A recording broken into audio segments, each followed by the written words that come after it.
প্রিয় গাইস, আমি এখানে প্রতিবেদন করতে আসছি। এলাকার লোকজন আমাকে বলছে এখানে প্রতিবেদন করা যাবে না, এখানে নাকি অবান্তর ভূত আর পেতনি বসবাস করে।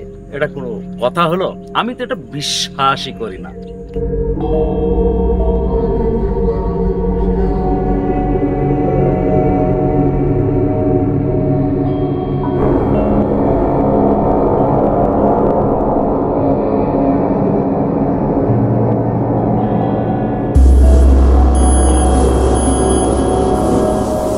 এই সেই বেলগাছ, এখানে বড় বড় চুল, এই বড় বড় দাঁত বের করে বলে থাকে।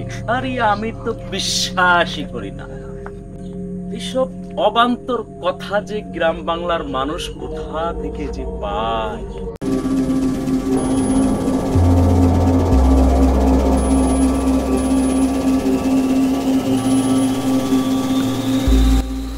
এভাবে পাতা নড়ে উঠলো কেন?